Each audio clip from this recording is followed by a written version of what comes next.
Namaskar students. Hope you are hale and hearty, taking care of your health and your studies. My name is Jyotsna and I am from Education Department, Chandigarh. I'll be with you throughout this session today. Before we begin, I would just like to remind you how rich our culture is. India is known globally for a diverse and a very rich cultural heritage. Even after so much of diversity, we have still managed to keep the democratic principles in our society, for which we are appreciated globally. Talking about this diversity on the grounds of gender, religion, and caste, we shall proceed further with today's session. Today, we shall be taking up chapter number 4 from your book Democratic Politics. The name of the chapter is Gender, Religion and Caste. So, let's get going.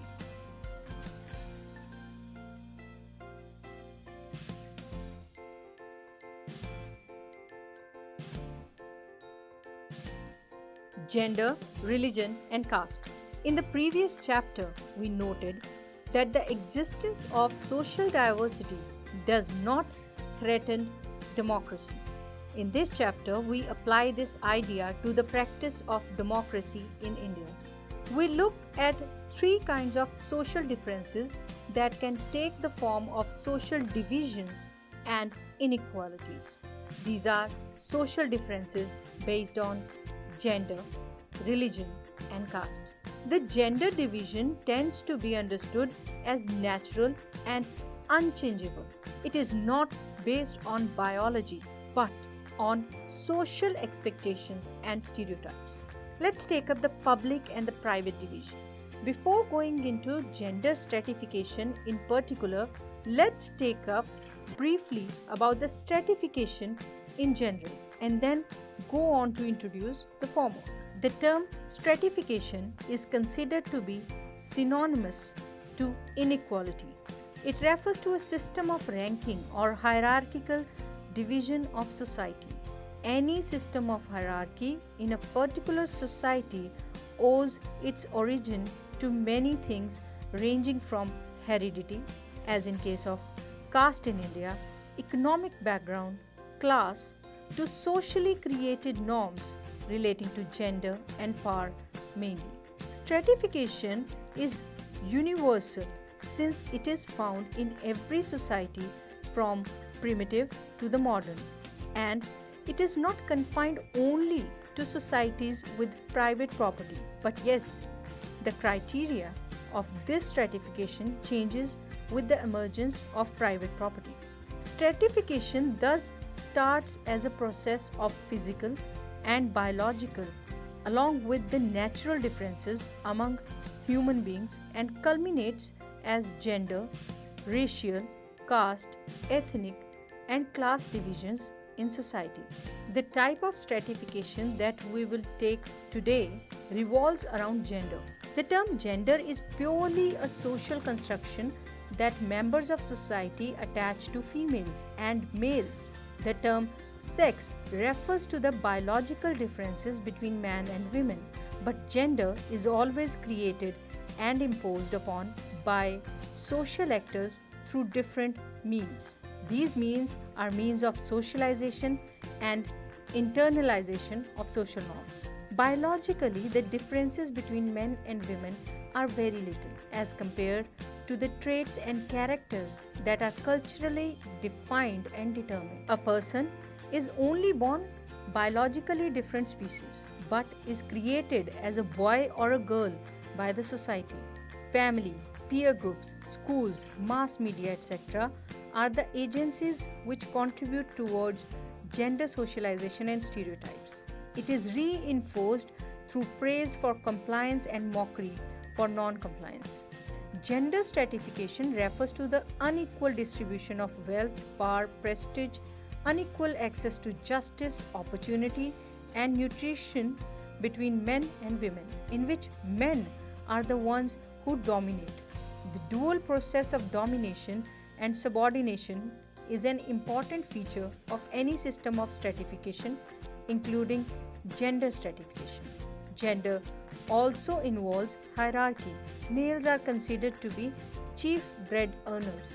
They are seen as public, aggressive, masculine, dominating, and powerful. The girls are taught to be private, good homemakers, submissive, delicate, and feminine. It is from these attached social connotations that become the initial point of gender stratification and inequality. The stratification, as mostly imagined, is not confined to the culturally backward societies. Even the so called highly developed societies do display some form of gender hierarchy or stratification. Some of the features, like names and dress, are very explicit signs of gender differentiation in the society. Gender stratification varies from culture to culture. The gender stratification is also termed as sexist or sexism. In a patriarchal society, men dominate over women in terms of economy, power, and decision making in a family. The result of this division of labor is that though women constitute half of the humanity, their role in public life, especially politics, is minimal in most societies. Earlier, only men were allowed to participate in public affairs, vote, and contest for public offices. Gradually, the gender issues were raised in politics. It demanded to enhance the political and legal status of women and improve their educational and career opportunities. The movements which were raised by women to get equality in personal and family life are called feminist movements. Patriarchal society, women face disadvantage, discrimination, and oppression in various ways. As for example, if we take the literacy rate among women is only 54% compared with 76% among men. On an average, an Indian woman works 1 hour more than an average man every day, and yet much of her work is not paid. The Equal Remuneration Act 1976 provides that equal wages should be paid to equal work. In India, sex-selective abortion led to decline in child sex ratio, number of girl children per 1,000 boys. Urban areas have become particularly unsafe for women. Women's political representation. Issues related to women are not given adequate attention. This has led many feminist and women movements to the conclusion that unless women control power, their problems will not get adequate attention. In India, the percentage of elected women members in Lok Sabha touched nearly 12% of its total strength for the first time in 2014. Their share in the state assemblies is less than 5%. One way to solve women problem is to have a fair proportion of women in the elected bodies. In panchayats and municipalities, 1/3 of seats in local government bodies are reserved for women. Now there are more than 10 lakh elected women representatives in rural and urban local bodies. Gender division is an example that some form of social divisions need to be expressed in politics. This also shows that disadvantaged groups do benefit when social divisions become a political issue. Now let's take up a very quick recap of what we have done till now. So on your screens you can find a question. Along with that you have 4 options. You have to pick the correct option. Let's do it. The system where father is the head of the family is called hierarchy, matriarchy, patriarchy, or monarchy. Yes, the system where father is the head of family is called patriarchy. Very good. In India, the representation of women in legislation has been moderate, high, low, or very low. In India, the representation of women in legislature has been very low. When we speak of gender divisions, we usually refer to biological differences between men and women, unequal roles assigned by society to men and women, unequal child sex ratio, or Absence of voting rights for women in democracies. Yes, the answer is very clear that when we speak of gender divisions, we usually refer to unequal roles assigned by the society to men and women. Okay, let's proceed further.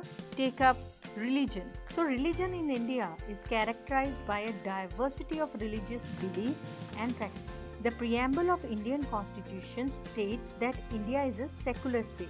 The Indian subcontinent is the birthplace of four of the world's major religions, namely Hinduism, Buddhism, Jainism, and Sikhism. According to the 2011 census, 79.8% of population of India practices Hinduism, 14.2 adheres to Islam, 2.3 adheres to Christianity, 1.7 adheres to Sikhism, and 0.7 adheres to Buddhism. Along with that, 0.4 adheres to Jainism. India has the largest population of people belonging to Parsis and Iranis in the world. Even though this religion initially grew in Persia, throughout India's history, religion has been an important part of country's culture. Religious diversity and religious tolerance are both established in country by the law and custom. The Constitution of India has declared the right to freedom of religion to be a fundamental right. In the pie chart given above, we can clearly see what the census of 2011 spoke. Hinduism has the maximum number to it. Islam following it next. Christianity, Sikhism, Buddhism, Jainism, all becoming an integral part of it. And then there are some others as well, which constitute around 0.9%. So the division based on religious differences are often expressed in the field of politics. In India, there are followers of different religions.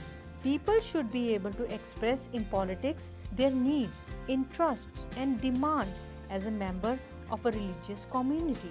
But how this religion turns into communalism? Let's take it up.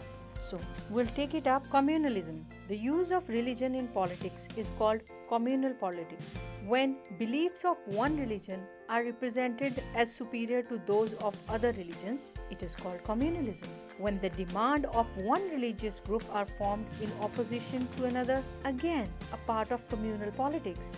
When state power is used to establish the domination of one religious group over the rest, again becomes communal. Communalism can take various forms in politics as we talk about now. Like for the very first, the most common expression of communalism is in everyday beliefs. It involves religious prejudices, stereotypes of religious communities, and belief in the superiority of one's religion over the others. A communal mind often leads to a quest for political dominance of one's own religious community. Political mobilization on religious lines involves the use of sacred symbols, religious leaders, emotional appeal, and plain fear in order to bring the followers of one religion together in the political arena. Sometimes communalism takes its most ugly form of communal violence, riots, massacre. For example, India and Pakistan suffered some of the worst communal riots at the time of partition. But India is a secular state. So what is a secular state? Some of the features of India as a secular state are: there is no official religion for India as a state. The Constitution provides all individuals and communities freedom to profess, practice, and propagate any religion or not to follow any. The Constitution prohibits discrimination on the ground of religion. The Constitution allows the state to intervene in the matters of religion in order to ensure equality within religious communities. For example, it bans untouchability. Let's have a quick revision of this portion as well. So, which of these is true about the most ugly form of communalism? Communal violence, riots, or massacre? The fourth option is all the above. So, which of these is true about the most ugly form of communalism? Communal violence, riots, massacre, or all the above? Communalism has all the above traits to it. It has communal violence, riots, and massacre.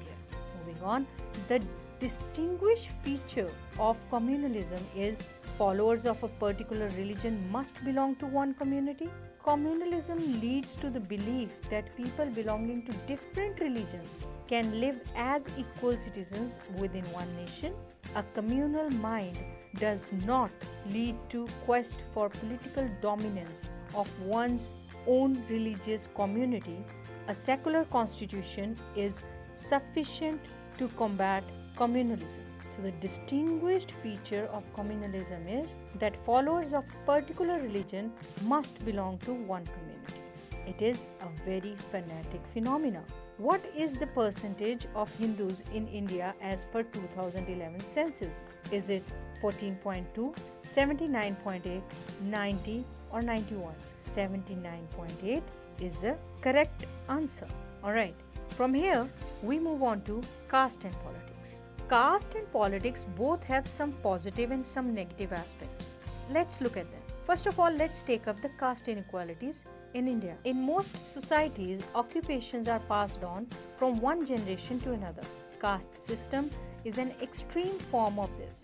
In this system, members of the same caste, the group, were supposed to form a social community that practiced the same or similar occupation, married within the caste group, and did not eat with members from the other caste groups. With economic development, large-scale urbanization, growth of literacy and education, occupational mobility, and the weakening of position of landlords in the villages, the old notions of caste hierarchy are breaking down. The Constitution of India also prohibits any caste-based discrimination and laid down the foundation of policy to reverse the injustice of the caste system. So how this caste plays a role in politics? Caste can take various forms in politics. When parties choose their candidate or when governments are formed, political parties usually take care that representatives of different caste and tribe find a place in it. Political parties and candidates in elections make appeal to the caste sentiment to win the elections.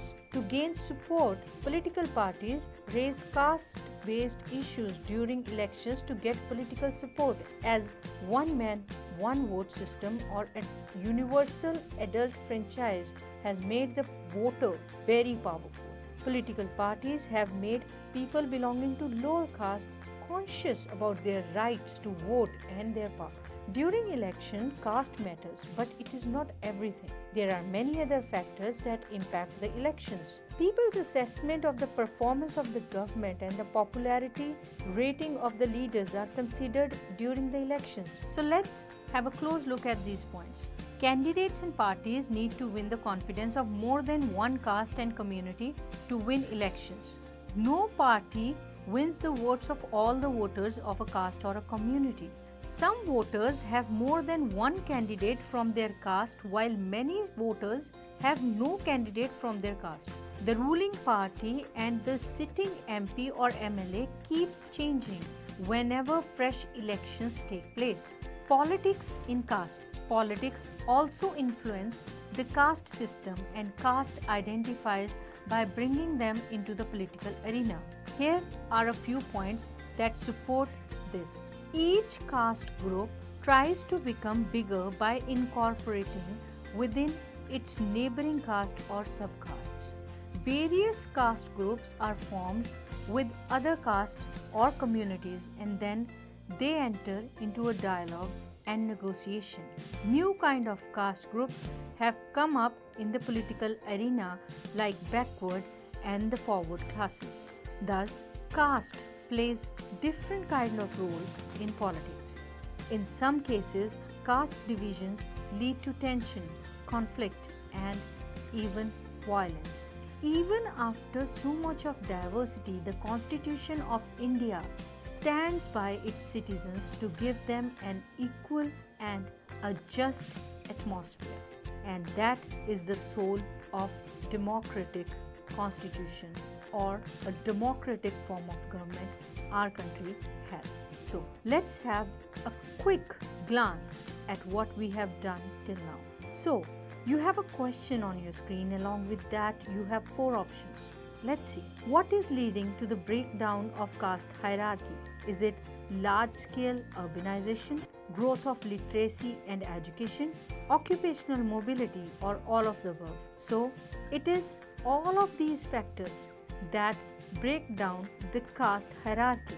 Moving on, what steps are taken to provide representation to women in panchayats and municipalities? Is it reservation for election to half of the seats for women, appointment of 1/3 women members, reservation for election to 1/3 of seats for women, or none of the above? So it is the reservation for election to 1/3 of the seats for women. Which among the following statement about India's constitution is wrong? It prohibits discrimination on grounds of religion. It gives official status to one religion. It provides all individuals freedom to profess any religion, ensures equality of citizens within religious communities. So, India giving official status to any one religion is totally wrong. With this, we come to the end of this video. I hope it was an enriching experience for you. We'll be back with many more videos. Till then, stay safe, stay healthy, and keep studying. Namaskar.